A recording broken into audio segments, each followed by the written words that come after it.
చాలా కష్టం కూడా. అయినా ఆ కష్టాన్ని ఇష్టంగా మార్చుకున్నవాడే క్రైస్తవుడు. ప్రభువులోకి వస్తే, భక్తిలోకి వస్తే, సంఘానికి వస్తే, మందిరానికి వస్తే, అయ్యగారు చెప్పారు ప్రాస్పారిటీ అని. అది ఎక్కువైపోయింది ఈ మధ్య. దైవజనుడు వైకి పట్టుకుంటే ఏం చెప్పాలా? దేవుడు మిమ్మల్ని దీవించునుగాక. తిరుగులేదు ఎప్పుడు ఏకీపించబడి దీనికి మాత్రం స్పందన వేయవచ్చ. అష్టైశ్వర్యములు భోగ భాగ్యముల చేత దేవుడు నింపునుగాక. అదిగో ఉంది. నీ పిండి పిసుకు తొట్టి రొట్టెల కంప దీవించబడునుగాక. నాకు తెలుసు.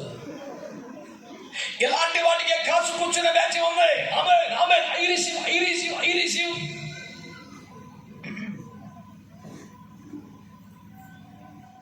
ఈ పూట ఈ మాట వినాలి మీరందరూ.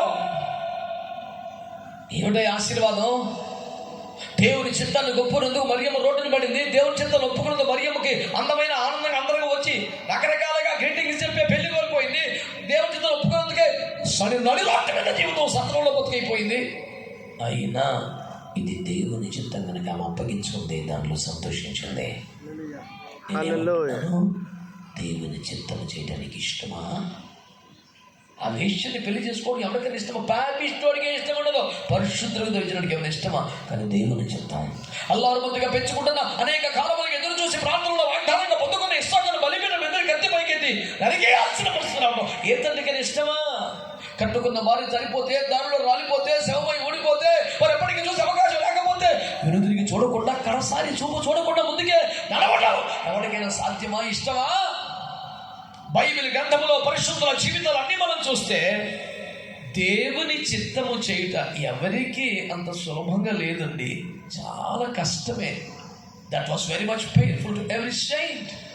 బట్ స్టిల్ వారు దేవుని చిత్తము కనుక అంగీకరించి సంతోషంగా చేశారు.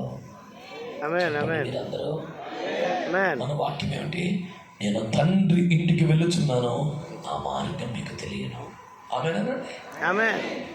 యేసు ప్రభు వారి మార్గం ఏమిటి? యేసు ప్రభు వారి మార్గం ఏమిటి? దేవుని బిడ్డలారా, మాట్లాడితే ఇక మాట దైవా టచ్ పట్టుకో కెమెరా తిప్పా. అదిగో వాడు కడుపులో చేతో తిరుగుతుంది, అదిగో నోట్లో చేతో బయటకు వస్తుంది. మేము అందరం వచ్చిందని చూస్తాం. దైద్రం పడుకొని ఛార్జీలు పెట్టుకొని ఎప్పుడో తెల్లగంట బయలుదేరి నా సాగుతో వస్తే మొన్న ఒకరు స్టేజ్ మీద చెప్తున్నాడు, ప్రభువాన్ని క్షమించును కాక. స్టేజ్ మీద చెప్తాడా భక్తులు? ఇప్పుడే దేవుని పరిశుద్ధాత్మ అభిషేకం బట్టి మీతో మాట్లాడుచున్నాను. ఎదురా ఇప్పుడే రాజు రావాలి. ఆ సంగతి 40 రోజులు ఉపవాసం ఉండి తలకూర ఉపయోగించుకుని చేతి కట్టారా? నువ్వు నాగరాజుని తెస్తాగిట్రా. ఓ నీ పిచ్చి మండిపోయి పరిశుద్ధాత్మలు వస్తే కదా సంతోషం. నా గర్రాజు అనే బయటకు ఒకడు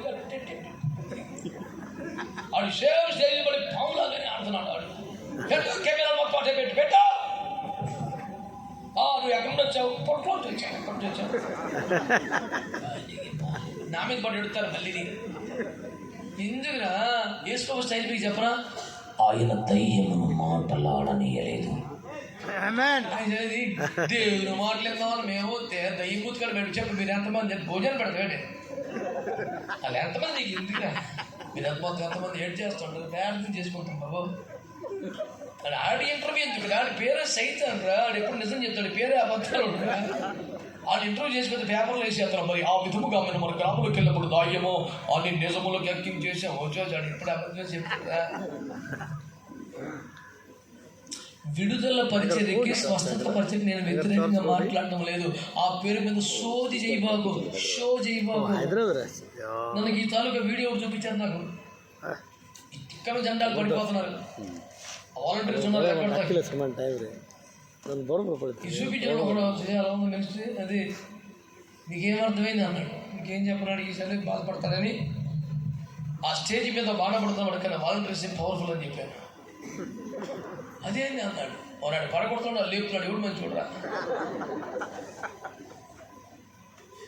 పెంతెకోస్తు పునాదుల మీద పుట్టి పెరిగిన వాళ్ళు, పరిశుద్ధాత్మాభిషేకమును కలిగిన వారు, దేవుని కృపను బట్టి ఆత్మచేత నింపబడి వరములు పొందుకొని పరిశుద్ధాత్మ ప్రభావంతోనే, ఆయన అనుగ్రహంతోనే వాడబడుతున్న వాళ్ళు, పరిశుద్ధాత్మకు వ్యతిరేకంగా బతకట్లా మాట్లాడట్లా, ఆ పేరు పిలిచేసే నేను ఖచ్చితంగా మాట్లాడతాను.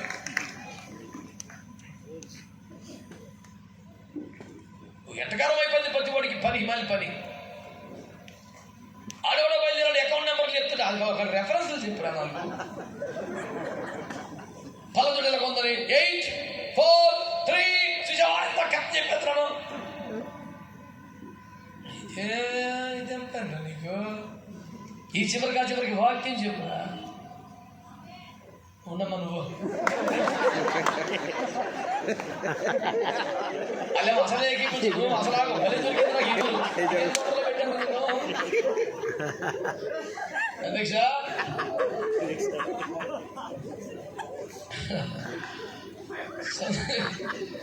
సరే సరే, స్తోత్రం చెప్పండి ఒకసారి. హల్లెలూయా. పర్లేదు, మంచి అందరూ చేతులతో ఒక మంచి స్తోత్రం చెప్పండి గట్టిగా. హల్లెలూయా. ప్రభువునందు నాకు అత్యంత ప్రియమైన దేవుని బిడ్డలారా, మనకు కావాల్సింది ఏంటంటే యేసయ్య తండ్రి ఇంటికి వెళ్ళిపోయారు. ఆ రూట్ మీకు తెలుసు కదా, వచ్చేది జాగ్రత్తగా రూట్ దొరికిందా లేదా, అది నాకు కావాలి. మరి మేము 3 తరములుగా మేము సేవ చేయించుకున్నాము, మరి సేవలు అందించున్నాము. ఏంటదే 3 తరములకి ఎన్ని అర్థం సంపాదించు అలాగే లేదండి. బ్రికేట్లు చేసిన సేవ అంటే బాంబే ప్రెసిడెంట్, సెక్రటరీ, ట్రెజరర్, మరి రిచ్ బాయ్ రాను అంతే. మాకు ఇది నాకు సేవ.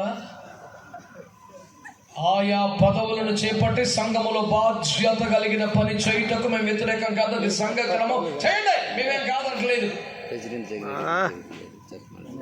కానీ వ్యక్తిగత సాక్ష్యం కాపాడుకున్నావా? దేవుని చిత్తము చేస్తున్నావా? దేవుని చిత్తం ప్రకారం 10 ఆత్మలు సంపాదిస్తున్నావా? ఏమీ లేదా? విగ్రహ పుష్టి, నైవేద్య నష్టి చూసుకుని మరో చెప్పుకొని ఆడవాళ్ళ టైప్ లో అలా ఉన్నావా? ఆ లోతు బాబు ఎవరా? ఆ బాబు ఆ సుధముల చెట్లే కూడా బాబు చివరికి దేవుడు స్వయంగా దిగి వచ్చి చేపట్టుకొని బయటికి రెక్కటికి వెళ్ళిపోతాడు. ఆదరా బయటికి అని చెప్పంటే మరి ఆ విధంగా కొంచెం ఇంకా తెచ్చాడు. ఈ పట్టణం నీకెవరైనా ఉన్నారా? గుర్తుందా? బట్ ఇంతసేపు టెన్షన్ పడుతున్నా, సెల్ ఫోన్ ఎత్తికెత్తున్నా, నెంబర్ చూసేస్తాను. ఎవడరా ఎవరికైనా 10 మంది సువార్త చెప్పావా, బాప్తిసం ఇచ్చావా, ఉండిపోతున్నారు బెంగా అని కూడా తీసుకెళ్తావా? నీకు ఎవరున్నాడంటే మరి ఎవరు లేదండి మేము మాట్లాడతానికి ఎందుకు పద. అబ్రహాం ఇదే కాలంలో ఈ బాబు వచ్చేసాక, హలో ఈ బాబు సొదొమ రాజుతో పూసుకొని తిరిగిన కాలంలోనే, హలో సొదొమలో తీర్పులు ఇచ్చిన కాలంలో, ఈ కాలంలో అబ్రహాము ఏకంగా ఒక సైన్యములు తయారు చేశాడు. దేవునికి స్తోత్రం చెప్పండి. ఇదే కాలంలో ఈ బాబు ఏం చేశాడు? ఏమీ లేదు. ఈ పట్టణం ముందు నీకు ఎవరైనా ఉన్నారా? అక్కడ 318 మంది తయారైపోయి సైనికులకి ఎవడైనా ఉన్నాడా? మనం లేకుండా మేము 4 ఆ విధంగా సంతోషించాం. పెట్టి పని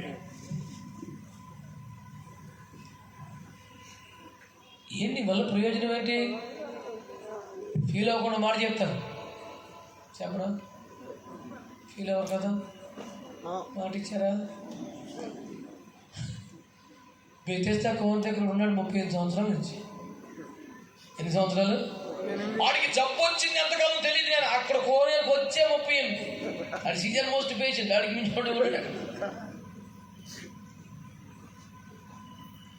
వరంపురం మిషన్ హాస్పిటల్ పుట్టిన నుంచి ఉన్నాడు. అది సీనియర్ మోస్ట్ కదా, ఎంట్రన్స్ లో ఉన్నాడు. వచ్చి ఎవరినిది పలాస్ ఏంటైంది నీకు? అక్కడ కూర్చా, నీ సీరియల్ వస్తుంది కూర్చరా. ఈడే వచ్చిన వాళ్ళకల్లా ఈడే ఎంట్రీ మానిటరింగ్ ఈడే వేసులో వచ్చాడు. అరే నీకు బాగుపడాలంతా అంటే ఆడు అంటాడు, పెద్ద థియాలజీ ఎక్కువడికి. నీకు బాగుపడాలందంటే అయితే ఉందే లేదా? యాక్చువల్గా ప్రభువు నాకు నెలలోకి దించుటకు నాకు ఎవరు బికాస్ ఆఫ్ లోన్లీనెస్ బాగుపడాలని చెప్పి పనికి మనిషి అంతా అంటే యాక్చువల్గా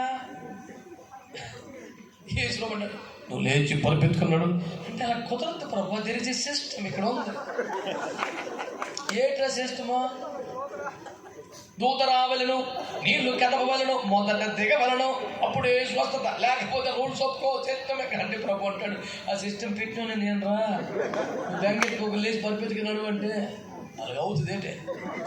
అవుతుందిరా. మీకు సీక్రెట్ చెప్తాను, ఎందుకంటే అంత బాగా ప్రభు ప్రార్థన చేసేటట్టు. ఏసు ప్రభు నువ్వు రానాయనా, నువ్వు రావాలేసయ్యా, నన్ను లేపాలేసయ్యా అని అడిగితే అనలేదు నాయన. మరి ఎందుకు వచ్చాడంటే నాకెళ్ళ నీటిలాంటి కొత్త పేషెంట్ అక్కడికి వస్తుంటే ఎదురు వీడు ఉంటున్నాడు. అడుగుతాం కదా హాస్పిటల్లో రోగులు మాట్లాడుకుంటారు చూసావా? ఆ పేషెంట్ ఇంట్లో ఆవిడతో కూడా మాట్లాడు, కానీ పక్క రోగితో బాగా మాట్లాడాడు. నీకు ఏంటైంది, ఎప్పుడు వస్తే ఈడనుకున్నాడు 38 ఏళ్ళ బట్టి పొడిగా పడుతుంది, ఈడికే తగ్గలేదు. మనం ఇప్పుడు వచ్చామో మనకి సీరియల్ ఎప్పుడు వస్తుందో, మనకి తగ్గుద్దో. అమ్మా ఇంక వెళ్ళిపోతుంది బేటే, ఇక్కడ ఏంటి పని అవ్వట్లేదు, 38 నుంచి ఆడే ఉన్నాడు. ఏసుకోమన్నాడు, రే నువ్వు లేచి వెళ్ళిపోరా, నువ్వు బాగుపడవు, కొత్తోడికి ప్రోత్సాహంగా లేవు. నేనేం చెప్పాను మీకు అర్థమై ఉంటుంది. ఇప్పటికి ఫస్ట్ నుంచి ఉన్నావు, నా తొలి నుంచి ఏంటి ఉపయోగమో? ఒక సాక్ష్యం ఉందా బతుక్కి? 10 మందికి చెప్పావా? ప్రేమను పంచావా? ఆత్మను సంపాదించావా? సంఘంలో నడిపించావా? రక్షణ తీసుకొచ్చావా? మందిరంలో ఉపయోగపడ్డావా? సేవకు ఎడదవో దగ్గర కలవచలను ఊరు వెళ్తే ఒక చిన్న తాటాకుల మందిరం అండి, వేసవకాలం ఉక్కిపోతుంది, నెత్తి మీద ఫ్యాన్ తిరుగుతలేదు. నేను ఒక ఎవరు చూస్తాను, కొంచెం ఫ్యాన్ ఏమన్నా అన్నాడా? ఫ్యాన్ ఇటు ఎవడు ఫ్యాన్ ఈ చివరికి అధ్యక్షుని అడిగారు కాపాడు, నాన్న ఫ్యాన్ అయ్యి బాబాయ్ గారు వద్దండి, అయ్యి బాబాయ్ అని బిమ్మలు ఎత్తుకోడు. ఏంటి ఫ్యాన్ అయితే ఊడు పడిపోతుంటరా? అదేంటండి నేను ముద్దులేండి ఫ్యాన్ అవుతున్నాడు. సర్లే అలాగే తడిసి ముద్దయి వాక్యం చెప్పాం. పాస్టర్ గారి ఇంటికి తీసుకెళ్ళాడు భోజనానికి, నేను తిన్నాను. అదేమండి అంటే నువ్వు ఫ్యాన్ ఎందుకు వెళ్తూ చెప్పు, అప్పుడు తింటాను అని. ఎందుకు లేదు అని ఫ్యాన్ వదలను చెప్పు నాకు అంటే అప్పుడు చెప్పాడు, ఈ స్థలం మందిరానికి ఎవరైతే ఇచ్చారో తల్లిగారిదని ఆ ఫ్యాన్. అయితే ఆ తల్లిగారికి 3 మనవరాలు, 6 మనవరాలు. అయితే 3 రెక్కల మీద ఒక్కో రెక్క మీద 2 పేర్లు రాసిందట. ఇప్పుడు స్విచ్ చేస్తే మనవరాళ్ళ పేర్లు మరి కనబడవు అని. అనుభవరాలు సర్దీమని మాకు ఫ్యాన్ ఎందుకురా, నీ పేరు పిచ్చి మండిపోను. పర్పస్ ఒకటి ఏడవాలి కదరా, ఎందుకు అసలు? మరి మేము ఆ విధంగా 38 years ఏడ్ చేశాం. అబ్రహాం ఒక చోట ఉన్నాడంటే సైన్యాన్ని తయారు చేశాడు. దైవజనుడైనటువంటి యెహెజ్కేలు ఎండిన ఎముకలలో పాలిస్తే ఒక మహా సైన్యంలో లేకపోతే దేవుని కోసం. దేవునికి స్తోత్రం చెప్పండి. పౌలయ్య పట్టణం వదిలిపెడితే కేవలం 12 రోజుల పట్టణం తల్లకిందలైపోయింది. ఒక్క రాత్రి జైల్లో పెడితే ఖైదీలు మొత్తం మారిపోయారు. మెలితే దేవుడు అడుగు పెడితే కాసేపటికి అందరూ దేవుని శక్తిని తెలుసుకోగలిగారు. కాసిన రోజులు జైల్లో పెడితే ఏసు రక్తం జైలు ఒక దొంగోడు పాచికర. ఇప్పుడు దేవుడికి స్తోత్రం చెప్పండి. ఎందుకు ఇన్ని రోజులు ఉన్నావు భూమి మీద? అదే ఊర్లో ఉన్నావు, అదే వీధిలో ఉన్నావు, అదే సంఘంలో. నీ వలన ఏం ప్రయోజనం? నీ వలన ఏం ప్రయోజనం? ఒక అబ్రహాము కుమార్తె ఉందట, లోకాసువార్త 11వ అధ్యాయంలో 18 ఏళ్ల బట్టి నడుము వంగిపోయే ఉంది. ఎవరు? అబ్రహాము కుమార్తె. స్పిరిట్ ఆఫ్ ఇన్ఫర్మిటీ, బలహీన పరుచు ఆత్మ సంఘంలో ఉంది. 18 ఏళ్ల బట్టి వంగిపోయే ఉంది. నువ్వు తాళ వృక్షమంతా తిన్నని దాని అవ్వాలి కదా. దేవుని ఎదుట తిన్నగా నిలబడలేని స్థితిలో నిన్ను వచ్చి వేసినటువంటి ఆ బలహీన పరుచు దయ్యం నుంచి విడుదల కలగాలి కదా. ఎందుకు ప్రయోజనం? ఇండియన్లుగా సంఘంలో ఉండి తోటలోనే ఉంది, అంజూరం ఫలించట్లేదు. సంఘంలో ఉంది, తల్లిగారు వంగిపోయే ఉంది. పౌలు గారు ఎదురుకుండా కూర్చుంటాడు, ఒళ్ళంతా బానే ఉంది, కుడి చేయబట్టికే వచ్చేయడానికి. అయ్యో దేవుడు బిడ్డారా, ఏమిటిది? ఈరోజు నా ప్రశ్న, తండ్రి చిత్తము చేయుట ఇప్పటికే నన్ను ప్రారంభిస్తావా? యేసుప్రభు రూట్ ఏంటి తెలుసా? నన్ను గూర్చి గ్రంథపు చుట్టలో వ్రాయబడిన ప్రకారమే వచ్చాను కనుక ఆయన చిత్తము చేయటమే నాకు సంతోషము. మనం కూడా తండ్రి గ్రంథములో వ్రాయబడిన ప్రకారం వచ్చామా, సొంతం వచ్చామా? మాట్లాడాలి గట్టిగా. దేవుని చిత్త గ్రంథములో ఉన్నట్టే వచ్చాం కదా. కనుక మనం కూడా ఏది ముఖ్యం అవ్వాలి? అందుకొరకు స్వచిత్తము చచ్చిపోవాలి. మనుషుల ఇష్టాన్ని నెరవేర్చకూడదు. 100% దేవుని చిత్తము చేయడానికి ఇష్టపడాలి, అప్పగించుకోవాలి. నీ పట్ల దేవుని చిత్తమును నీకు తెలియచేసే ఏకైక సాధనం పరిశుద్ధ గ్రంథమనే బైబిల్ని మీకు మనవి చేస్తున్నాను. చేతులు దేశకి స్తోత్రం చెప్పండి. దేవుని చిత్తమును వేరేగా దేవుని చిత్తం అనే పుస్తకం సపరేట్గా ఉండదు. ఈ 66 పుస్తకాల పరిశుద్ధ గ్రంథాన్ని ఆమూలాగ్రము చదివితే ధ్యానిస్తే నీకు దేవుని చిత్తము తేటగా తెలియపరచబడుతుంది. నమ్మిన వారు, అంగీకరించిన వారు ఆమేనని చెప్పండి ఒక్కసారి. హల్లెలూయా. నేను నా తండ్రి ఇంటికి వెళ్ళుచున్నాను. ఆ త్రోవ మీకు తెలుసు కదా, వచ్చేసేయండి అన్నాడు. ఇంతకాలం క్రైస్తవం ఏం చేసాం? యేసు వెళ్ళినటువంటి రూటు నీకు దొరికిందా? అలా పాస్టర్ గారికి ఏంటి జరిగింది తెలిసి నీకు అవి తెలుసు. వేరొకని గుడారంలోకి తొంగు చూసి ఉత్తరోడికి చెప్తాడు, బతుకు శాపం అయిపోయింది, తాగి పడుకొని లేచి భార్య వెళ్ళిపోయాడు, ఈడిపోయి నాశనం అయిపోయాడు. నీకు ఏళ్ళ ఇంకోటి గుడారం పని నీకు తెలుసా? ఏ దేవుని చిత్తమా? వీడికి అది తెలియదు. వీడికి ఏంటి?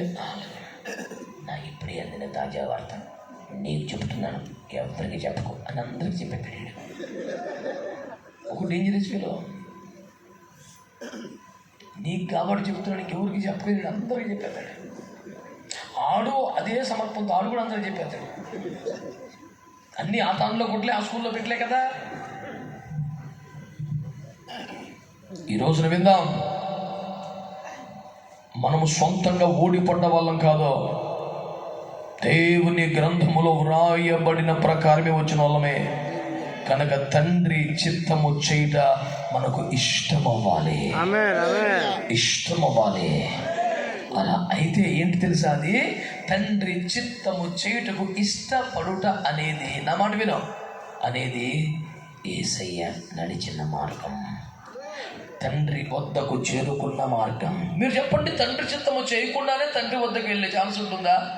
మాట్లాడరే. యోహాను సువార్త 4వ అధ్యాయంలో అందరూ కూడా తిరుటకు ఏదో ఒక పక్క గ్రామానికి వెళ్ళి, హోటల్కి వెళ్ళి ఏదో జీవరాజులో మరి పకోడీలు ఏదో తెచ్చుకొని తిన్నా. యేసు ప్రభు, అయ్యా మీకు నాకు వద్దులేనా, మీరు తినండి. ప్రభు నీకు కూడా ఏమైనా తెద్దునా? పకోడీ వద్దు నాన్న, మీరు తినండి. నువ్వేడు తినవా? మీకు తెలియని వేరొక ఆహారం నాకుంది. అది ఎవరో చికెన్ బిర్యానీ కట్టి పెట్టుకుంటారు రైస్ ఇప్పుడు క్యారేజీ, అందుకని వెళ్ళి పకోడీ నాకెందుకు రావద్దు అంటాడు. ఒక నిఘా పెట్టి వేసుకుని మీద ఈ నేటి తింటారు చూడాల. మీకు తెలియని వేరొక ఆహారం నాకు ఉంది అంటున్నాడు, కానీ ఏమి తినడం లేదు. చూసి ప్రభువా క్యారేజ్ ఉందంతనం తినకొంతనం ఏంటి అంటే అప్పుడు చెప్పాడు ఆయన, అదేమి లేదురా, నన్ను పంపిన వాని చిత్తము చేయటమే నాకు భోజనము పానము అన్నాడు. స్తోత్రం చెప్పండి. యేసు ప్రభు వారికి తండ్రి చిత్తం అంటే ఎంత ఇష్టం తెలుసా? తండ్రి చిత్తమే. ఆయనకు అన్నపానములు చేయటం కూడా తండ్రి చిత్తమే. అంటే తిండి తినడం కంటే కూడా ఆయనకి ముఖ్యమేంటి తెలుసా? తండ్రి చిత్తం. అంత ఇష్టం ఆయనకి. అంటే తండ్రి చిత్తం చేస్తే అన్నం తిన్నంత నిండుగా ఉంటుంది ఆయనకి. తండ్రి చిత్తం చేయకపోతే ఎంత తిన్నా విరితిగా, బాధగా, నీరసంగా అనిపిస్తుంది ఆయనకి.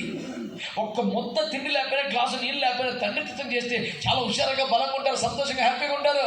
అంటే తండ్రి చిత్తము చేయట యేసునాథునికి అన్నపానముల కంటే ముఖ్యం, అన్నపానముల కంటే ముఖ్యం. మనం పెద్దలం కనుక, డబ్బున్నోళ్ళం కనుక, సీనియర్లం కనుక, వాక్చాతుర్యము కలిగిన వారము కనుక, మాట చెబుతుంది కనుక మన ఇష్టం నెరవేర్చుకుందామా? దైవ చిత్తము చేద్దామా?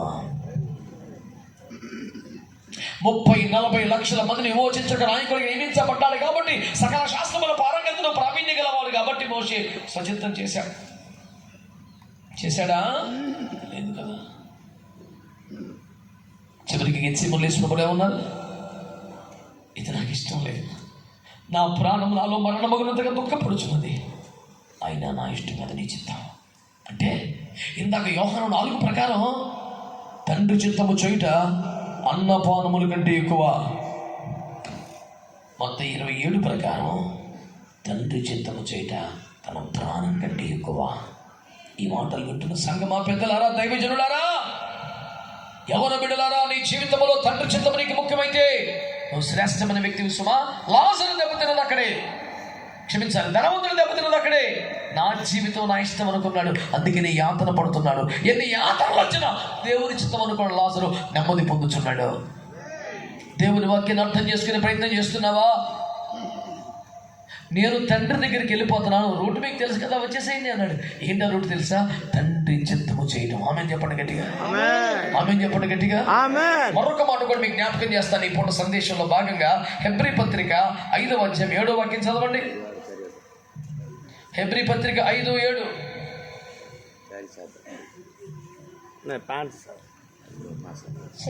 శరీరధారి అయిన దినములలో మహారోదనముతో గలవానికి ప్రార్థనలను యాచనలను సమర్పించి భయభక్తులు. దేవునికి స్తోత్రం చెప్పండి గట్టిగా, మంచిగా చెప్పండి. హల్లెలూయా. చలి కొరకు దాచిన చేతులను పైకెత్తకు మంచి స్తోత్రం చెప్పండి. చలికి మీరు అంటానికి కారణం ముడుచుకోవడమే. చేతులెత్తి గట్టిగా స్తోత్రం చెప్పి ఎప్పుడో పారిపోయింది. దేవునికి స్తోత్రం. అది ఇటు తిరిగి మా బ్యాచ్ మా టీంకి సెట్ వాళ్ళు కొద్దిమంది ఉన్నారు ఈ కూటంలో. బిడ్డలారా, దేవుని వాక్యాన్ని జాగ్రత్తగా వినండి. ఏమంటుంది వాక్యం తెలిసిన? శరీరధారిగా ఉన్న దినములన్నింటిలో. అనండి గట్టిగా మాట, అందరు చెప్పండి గట్టిగా. పాడిగా రాక మొలక రోగం అంట. ఏమంటా? మొలక తీసుకొని కూర్చోవడం. చెప్ప మంచిగా. శరీరధారిగా ఉన్న దినములన్నింటిలో. అనండి. ఎవరి గురించి మాట చెప్తున్నారు? యేసయ్య గురించి, మన ప్రభువైన యేసుక్రీస్తు వారి గురించి. శరీరధారిగా ఉన్న దినములన్నింటిలోనూ మహారోదనతోనూ కన్నీళ్లతోనూ తన్ను మరణము నుండి తప్పించగలవానికి ప్రార్థనలు యాచనలు భయభక్తులు కలిగి ఉన్నందున అంగీకరింపబడెను. నాకు బుద్ధిగా అరగని మాట, వెరీ హార్డ్ టు డైజెస్ట్. ఏంటి తెలుసా? యేసయ్య అంగీకరింపబడెను అనే మాట. అనంటే యేసయ్య అనంటే గట్టిగా. యేసయ్య అంగీకరించబడటం ఏంటి సార్? ఆయన దేవుడైతే శరీరమును బట్టి యుద్ధంలో జన్మించగలిగిన సర్వాధికారి దేవుడు హృదయుడు రామ 9:5 మహాదేవుడు రక్షకుడు యోధా పత్రిక చివరి మాటలో మహాదేవుడు సర్వాధికారి దేవుడు, బలవంతుడైన దేవుడు, పాపములు క్షమించుటకు అధికారము కలిగిన వాడు, పరలోక భూలోక సర్వోన్నత హెచ్చించబడిన వాడు. ఆహా చెప్పండి. ఆయనట అంగీకరించబడిన. ఆయనే ఎవడైనా అంగీకరించాలి కదా. ఆయన అంగీకరించబడటం ఏమిటి? దేవుని న్యాయం ఎంత గొప్ప చూసావా? దేవుని నిష్పాక్షికత ఎంత గొప్పదో చూసావా? తన సొంత కుమారుడైన, ఏకైక కుమారుడైన, జనితైక కుమారుడే అయినా ఒక్కసారి మహిమను విడి శరీరమును దాల్చి భూలోకానికి వస్తే మళ్ళీ శరీరం వదిలి పరలోకి రావాలంటే ఆయన కూడా అంగీకరించలేదు. అంగీకరింపబడాలి. బాగా వినాలన్నమాట. ఆయన కూడా అంగీకరింపబడాలి. అందుకని హెబ్రీ పత్రిక 2వ అధ్యాయంలో అత్యంత ఖరీదైన మాట ఉన్నది. పరిశుద్ధ పరచబడువానికి ఏ క్రమమో పరిశుద్ధపరచువానికి అదే క్రమం. ఎంత పెద్ద మాట సార్! పరిశుద్ధపరచబడే వాళ్ళు మనం. మనకి ఏ రూలు పెట్టాడో పరిశుద్ధపరచువాడు ఆయన కూడా జరుగులంట. వామో, పార్లమెంట్లోకి వెళ్ళడానికి మనకి 100 రూల్స్ ఉంటాయి. ఎవరు పెడతారు? రానివ్వరు. కానీ ప్రధానమంత్రి గారి రూల్స్ ఉంటాయా? అంత డోర్లు తీసేసి రక్తం ఇచ్చి ఆయనకి ఎవరు సార్ రూల్ పెడతారు? ప్రధానమంత్రి గారికి మొత్తం రూల్స్ అని ఆయన ఏసు రక్తం చేయరు. కానీ యేసు ప్రభు వారు పరలోకంలో మరి ఎంత శ్రేష్టమైన వారే కదా. అమ్మో, ఎంత మహాదేవుడైనా జగత్తును అందరి సర్వమును సృష్టించిన వాడు కదా. సమస్తం ఆయన మూల కలగలేదా? కలిగి ఉన్నది ఏదైనా కలగలేదన్న మాట నిజం కాదా? మృతుడనైతేనే కానీ ఇదిగో యుగములకు సజీవులు అన్నవాడు కాదా? మరణం యొక్క పాతాళం యొక్క తాళపు చెవులు లాక్కొచ్చిన వాడు కాదా? దైవత్వం యొక్క సర్వ పరిపూర్ణ శరీరముగా క్రీస్తులో నివసించలేదా? ఎంతటి మహాదేవుడంట. ఈ భూమి మీదకి వచ్చిన తర్వాత మళ్ళీ పరలోకానికి వెళ్తుంటే ఆయన కొడుకుని పేపర్స్ సబ్మిట్ చేయాలట. మరి ఇవన్నీ ఉన్నందున అంగీకరిస్తున్నా ఉంటుంది పరలోకం. ఏమిటవి? చూడండి వాక్యంలో ఏమున్నాయా? శరీరధారిగా ఉన్న దినములంటే ఏది సేవ చేసిన ఆఖరి 3.5 సంవత్సరాలు కాదు. శరీరధారిగా ఉన్న దినం మొత్తం 33 సంవత్సరాల వారి జీవితంలో ప్రార్థన ప్రార్థనలు యాచనలు సమర్పించి భయభక్తులు కలిగి ఉన్నందున అంగీకరించబడ్డాడు. ఈ ప్రార్థనలో యాచనలు ఎలాగా? మహారోధనతోనూ కన్నీళ్లతోనూ. అందరు చెప్పండి అన్నమాట. ఎవరికైనా దుఃఖం వస్తుంది, బాధ వస్తుంది, కానీ మహారోధన చేసే పరిస్థితి వస్తుందా? జీవితంలో ఒక్కసారి వస్తుందేమో. అకస్మాత్తుగా మన ప్రియులను కోల్పోయితేనే, ఇంట్లో మరణం సంభవిస్తేనో తట్టుకోలేక మహాశోకము దుఃఖం వస్తుంది. జీవితంలో ఎవరికైనా ఒక్కసారో 2 సార్లు మహారోదన చేసే పరిస్థితి వస్తుంది. కానీ జగములో ఉన్న మనుషులందరి కన్నీరు తొడవడానికి వచ్చిన యేసుక్రీస్తు వారు 33.5 సంవత్సరాలు కూడా శరీరధారిగా ఉన్న కాలం అంతట్లో కూడా ఆయన ప్రతిరోజు మహారోదన చేశారట, కన్నీరు కార్చారట. అయ్యో, మహారోదనతో కన్నీరుతో తన్ను మరణమును తప్పించగల వారికి ప్రార్థనలో యాచనలో సమర్పించినందునే అంగీకరింపబడ్డాడంట. నీ జీవితంలో కన్నీటి ప్రార్థన లేకపోతే, పశ్చాత్తాపం లేకపోతే, ఆత్మభావమే లేకపోతే, పరిశుద్ధత కొరకైన వాంఛ లేకపోతే, దేవుని చిత్తము చేయడం కొరకైన తపన లేకపోతే, నశించిపోతున్న ప్రజల కొరకైన అంగలార్పు లేకపోతే, పట్టణము జరుగుతున్న హేయ గురించి మన బట్టి ప్రలాపించే మనస్సు లేకపోతే, రోదన విద్య తెలియకపోతే, అంగలార్పించిన రాకపోతే, ఎందుకు నీకు అనుభవం, ఎందుకు నీ జ్ఞానం, ఎందుకు నీ చరిత్ర, ఎందుకు నీకు మైకు వద్దు. ఎందుకు? యేసుక్రీస్తు ప్రభువారే కన్నీళ్లతోనూ మహారోదనతోనూ ప్రార్థనలు విజ్ఞాపనలు సమర్పించినందుకే అంగీకరించబడ్డాడు. అంతకన్నా ఎక్కువ మనం, అంతకన్నా గొప్ప మనం, మనకి స్పెషల్ ప్రివిలేజెస్ ఉంటాయా?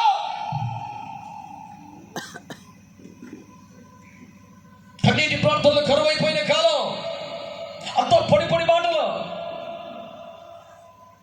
హృదయంలో లేని మాటలు, అంత కృత్రిమం, అంత వేషధారణ, ఎదుటి వారిని మాటలతో, తూటాలతో, దుష్ట స్వభావంతో, కుటిల రాజకీయాలతో ఏడిపించడమే కానీ నశించిపోతున్న వారి కోసం ఏడ్చేవాడు కర్మడు క్రైస్తవ్యంలో.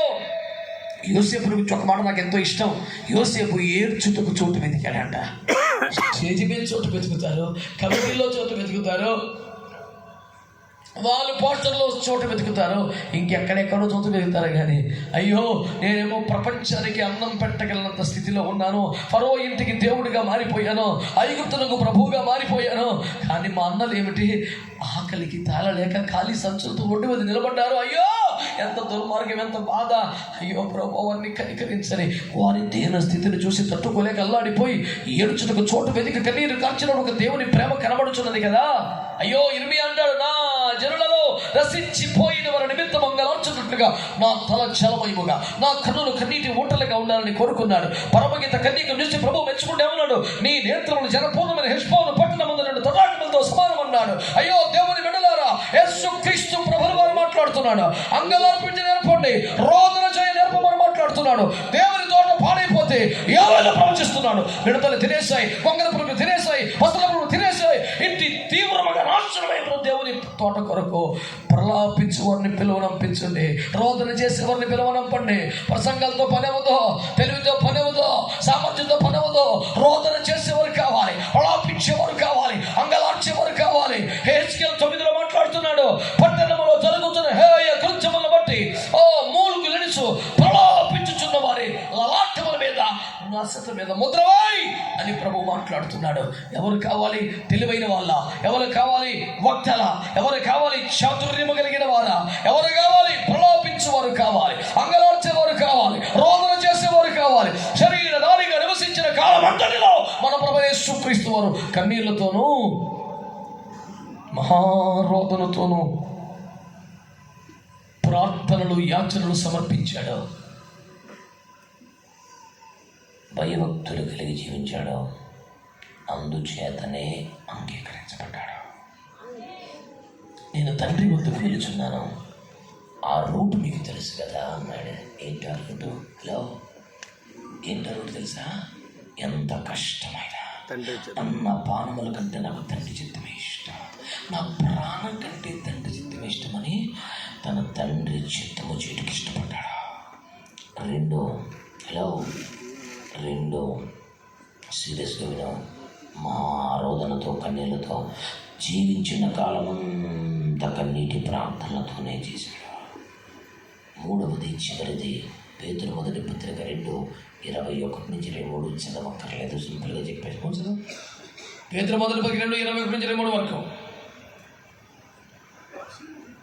క్రీస్తు కూడా మీ కొరకు బాధపడి మీరు తన అడుగుజాడల యందు నడుచుకున్నట్లు మీకు మాదిరి ఎంచిపోయి ఆయన అడుగు జాడలను మాదిరిగా ఉంచిపోయాడు. ఏమిటి అడుగు జాడలు? చదవండి. ఆయన పాపము చేయలేదు. నెంబర్ 1, పాపము చేయలేదు.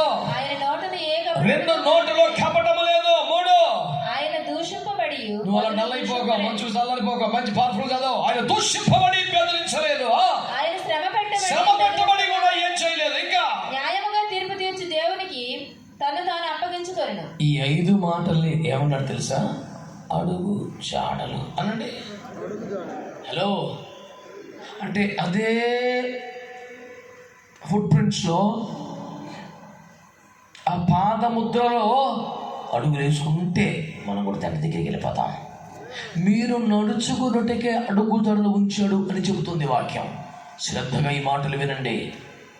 1, నేను తండ్రి యొద్దకు వెళుచున్నాను, ఆ మార్గం మీకు తెలుసు అన్నాడు. ఏమిటది? తండ్రి చిత్తము చేయడానికి ఇష్టపడటం. 2, మహారోదనతో కన్నీళ్లతో ప్రతిరోజు ప్రార్థన చేయటం. 3, ఆయన ఏ పాపము చేయలేదు, నోట కపటము లేదు, దూషించబడి బదులు దూషించలేదు, శ్రమ పెట్టబడి ఎవరిని బెదిరించలేదు, నమ్మకముగా తీర్పు తెచ్చి న్యాయంగా తీర్పు తెచ్చే తండ్రికి తను అప్పగించుకున్నాడు. ఈ 5 ఫుట్ స్టెప్స్ నేను చూపించి మీరు నడుచుకునే మాదిరి ఇదే అని చెప్పాడు. బాగా వినండి. హలో, బాగా వినండి. ఏమిటా మాటలు? ఏమిటవి? ఆయనలో పాపం లేదు అన్న గట్టిగా మాట్లాడాలి, గట్టిగా. అంటే మనము నడుచుకోవలసిన మొదటి అడుగుజాడ పరిశుద్ధ జీవితం. గట్టిగా చెప్పండి ఆ మాట. 2వ మాట ఏంటి తెలుసా? హలో, 2వ మాట, నోట ఏ కపటం లేదు, యథార్థత అనండి. నా ముందు ఒక మాట, లేకపోతే ఒక మాట. మనిషి ముందు ఒక మాట, తర్వాత ఒక మాట. చెయ్యి క్రైస్తవుడికి తగదదే. అది వేషధారణ, కృత్రిమదే, యథార్థత కాదు. వాక్యం చెబుతుంది బిడ్డలారా, హృదయపూర్వకముగా నిజము పలుకుబడి యెహోవా గుడారములు పరిశుద్ధ పర్వత మీద నిలువ తగిన వాడని వాక్యం తెలియజేస్తుంది. హృదయపూర్వక నిజం పలకాలి, ఒట్టటి మాటలు కాదు. లేని గౌరవాన్ని, లేని ప్రేమను ముఖం మీద పులుపుకొని కృత్రిమంగా ఉండద్దు. దేశము తక్కువస్తూ రగిలిపోతూ పైకి మాత్రమే ప్రేమ నటించొద్దు. ఈ పూట దేవుని వాక్యాన్ని మీరు అర్థం చేసుకునే ప్రయత్నం చేయాలి. ప్రియ సంగమ దేవుని ప్రజలరా, ఈ మాటలు వినండి. నేను తండ్రి దగ్గరికి వెళ్తాను, రూట్ మీకు తెలుసు కదా అన్నారు ఆయన. ఏంట రూటు? పరిశుద్ధ జీవితం. ఏంట రూటు? యథార్థమైన జీవితం. 3, ఎంత దూషించిన బదులు దూషించలేదా. ఎన్ని శ్రమలు పెట్టా, నన్నే శ్రమ పెడతా పడరా, నన్ను ఒక్క మాట మాట్లాడితే పర్లోక సైన్యం వచ్చి కాలి చెప్తారా అలా శ్రమ పెట్టబడిన బెదిరించలేదు. లో ఒక్క ఫోన్ కానీ ఎమ్మెల్యే గారికి చేశారంటే నీవు ఏమైపోతావో తెలుసా? బెదిరించలేదు. మరి ఏం చేశాడు? న్యాయముగా తీర్పు తీర్చు తండ్రి చేతులకు అప్పగించుకున్నాడా. శ్రమ వచ్చినా, నింద వచ్చినా, అవమానం వచ్చినా తగ్గు పెట్టకో, మాట్లాడుకో, గొడవ చేయకో, బెదిరించుకో, దూషించుకో, తండ్రికి అప్పగించేసుకో. 3 మాటలు. తండ్రి చిత్తము చేయడానికి ఇష్టపడ్డాం. 2, మహారోదనతో కన్నీళ్లతో రోజు ప్రార్థన చేయటం. 3, ఎన్ని నిందలు వచ్చినా, దోషులు వచ్చినా, శ్రమ పెట్టినా ప్రత్యుత్తరం ఇవ్వకుండా పరిశుద్ధ జీవితాన్ని కలిగి, యథార్థత కలిగి తండ్రి చేతులకు అప్పగించుకోవటం. ఏమిటండి ఇదంతా? యేసు నడిచిన దారి, అవునా కాదా? హలో, యేసు తండ్రి వద్దకు వెళ్ళిన రూట్ ఇది, అవునా కాదా? ఆయన నమ్మికి తెలుసు కదరా ఆ దారి. సేమ్ అలాగే వచ్చేసేయండి. ఈ కూడికలలో దేవుడు మనతో మాట్లాడింది ఒకే ఒక అంశం. మనందరి పద్ధతి ఒక్కటే, మనందరి త్రోవ మార్గం ఒక్కటే. అదేంటి తెలుసా? యేసయ్య నడిచిన దారి. యేసయ్య నడిచిన దారి.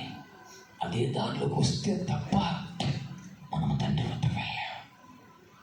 ఈ భూమి మీద చర్చికి వస్తే చాలా, ఇక్కడ ఏదో పదం ఉంటే చాలా, ఇక్కడ ఏదో ఘనత దొరికితే చాలా, మనం తండ్రి ఇంటికి వెళ్ళాలి, ఆ మహిమలో చేరాలి.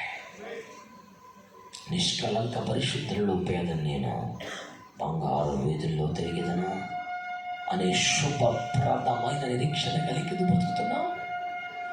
ఈరోజు ఆ తీర్మానానికి రండి, ఆ సమర్పణలోకి రండి. దేవుడు మనందరినీ ఆ మార్గంలోనికి నడిపి తండ్రి ఇంటికి చేర్చునుగాక. కళ్ళు ఉంచి కళ్ళు మూసుకొని ప్రార్థన చేసుకుందాం.